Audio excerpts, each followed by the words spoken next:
Big boss 12ನೇ ವಾರದ 4ನೇ task ಗೆದ್ದು ಕ್ಯಾಪ್ಟನ್ಸಿ ಟಾಸ್ಕ್ಗೆ ಆಯ್ಕೆಯಾದ ಗಿಲ್ಲಿ ಹಾಗೂ ರಘು. ಹೌದು, ಕ್ಯಾಪ್ಟನ್ಸಿ ಟಾಸ್ಕ್ಗೆ ಒಟ್ಟು 4 ಸ್ಪರ್ಧಿಗಳು ಆಯ್ಕೆಯಾಗಿದ್ದು, ಇನ್ನುಳಿದ 6 ಸ್ಪರ್ಧಿಗಳು ಬಿಗ್ ಬಾಸ್ ಮನೆಯಿಂದ ಹೊರಹೋಗಲು ನಾಮಿನೇಟ್ ಆಗಿದ್ದಾರೆ. ಹಾಗಾದ್ರೆ ಯಾವೆಲ್ಲ ಸ್ಪರ್ಧಿಗಳು ಬಿಗ್ ಬಾಸ್ ಮನೆಯಿಂದ ಹೊರಹೋಗಲು ನಾಮಿನೇಟ್ ಆಗಿದ್ದಾರೆ ಹಾಗೂ ಯಾವೆಲ್ಲ ಸ್ಪರ್ಧಿಗಳು ಕ್ಯಾಪ್ಟನ್ಸಿ ಟಾಸ್ಕ್ಗೆ ಆಯ್ಕೆಯಾಗಿದ್ದಾರೆ ಅನ್ನೋದನ್ನ ಇವತ್ತಿನ ವಿಡಿಯೋದಲ್ಲಿ ನೋಡೋಣ ಬನ್ನಿ.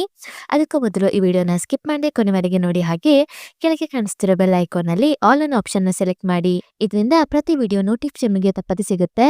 ಬನ್ನಿ ಈಗ ನೋಡೋಣ ಯಾವೆಲ್ಲ ಸ್ಪರ್ಧಿಗಳು ಈ ವಾರದ ಕ್ಯಾಪ್ಟನ್ಸಿ ಟಾಸ್ಕ್ಗೆ ಆಯ್ಕೆಯಾಗಿದ್ದಾರೆ ಹಾಗೂ ಯಾವೆಲ್ಲ ಸ್ಪರ್ಧಿಗಳು ಈ ವಾರ ಬಿಗ್ ಬಾಸ್ ಮನೆಯಿಂದ ಹೊರಹೋಗಲು ನಾಮಿನೇಟ್ ಆಗಿದ್ದಾರೆ ಅನ್ನೋದನ್ನ. ಬಿಗ್ ಬಾಸ್ 12ನೇ ವಾರ ಒಟ್ಟು 4 ಟಾಸ್ಕ್ಗಳು ಬಿಗ್ ಬಾಸ್ ಮನೆಯಲ್ಲಿ ನಡೆದಿದ್ದು, ಅದರಲ್ಲಿ ಮೊದಲನೇ ಟಾಸ್ಕ್ ಅಲ್ಲಿ ಚೈತ್ರ ಅವರು ಸೋತು ನಾಮಿನೇಟ್ ಆಗಿದ್ದು, ಸೂರಜ್ ಅವರು ಗೆದ್ದು ಕ್ಯಾಪ್ಟನ್ಸಿ ಟಾಸ್ಕ್ಗೆ ಆಯ್ಕೆಯಾಗಿರುತ್ತಾರೆ. ಇನ್ನು ಎರಡನೆಯ ಟಾಸ್ಕ್ ಅಲ್ಲಿ ಮಾಳು ಹಾಗೂ ಕಾವ್ಯ ಅವರು ಆಡಿದ್ದು, ಅದರಲ್ಲಿ ಮಾಳು ಅವರು ಸೋತು ನಾಮಿನೇಟ್ ಆಗಿರುತ್ತಾರೆ. ಹಾಗೆ ಕಾವ್ಯ ಅವರು ಗೆದ್ದು ಕ್ಯಾಪ್ಟನ್ಸಿ ಟಾಸ್ಕ್ಗೆ ಆಯ್ಕೆಯಾಗಿರುತ್ತಾರೆ.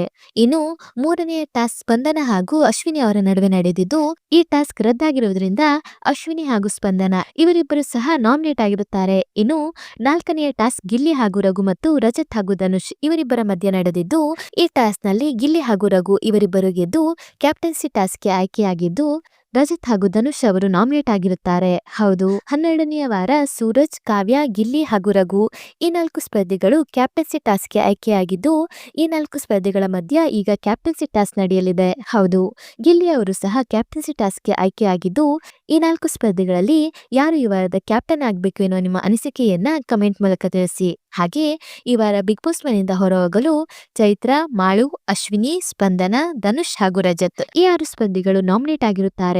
ಇನ್ನು ಸೀಕ್ರೆಟ್ ರೂಮ್ ನಲ್ಲಿರುವ ರಕ್ಷಿತಾ ಹಾಗೂ ಧ್ರುವಂತ್ ಈ ಇಬ್ಬರು ಸ್ಪರ್ಧಿಗಳು ಸಹ ಈ ವಾರ ಬಿಗ್ ಬಾಸ್ ಮನೆಯಿಂದ ಹೊರಹೋಗಲು ನಾಮಿನೇಟ್ ಆಗಿರುವ ಸಾಧ್ಯತೆ ಇದ್ದು, ಯಾರು ಈ ವಾರ ಬಿಗ್ ಬಾಸ್ ಮನೆಯಿಂದ ಹೊರಹೋಗಬೇಕು ಎನ್ನುವ ನಿಮ್ಮ ಅನಿಸಿಕೆಯನ್ನ ಕಮೆಂಟ್ ಮೂಲಕ ತಿಳಿಸಿ. ಹಾಗೆ ಈ ವಿಡಿಯೋ ನಿಮ್ಗೆ ಇಷ್ಟ ಆಯ್ತು ಅಂದ್ರೆ ಈ ವಿಡಿಯೋಗೊಂದು ಲೈಕ್ ಮಾಡಿ ಮತ್ತು ಶೇರ್ ಮಾಡಿ. ಮತ್ತು ನೀವಿನ್ನು ನಮ್ಮ ಯೂಟ್ಯೂಬ್ ಚಾನಲ್ ಅನ್ನ ಇದುವರೆಗೂ ಸಬ್ಸ್ಕ್ರೈಬ್ ಮಾಡಿಲ್ಲ ಅಂದರೆ ಈಗಲೇ ಸಬ್ಸ್ಕ್ರೈಬ್ ಮಾಡಿ. ವಿಡಿಯೋ ನೋಡಿದ್ದಕ್ಕೆ ಧನ್ಯವಾದಗಳು.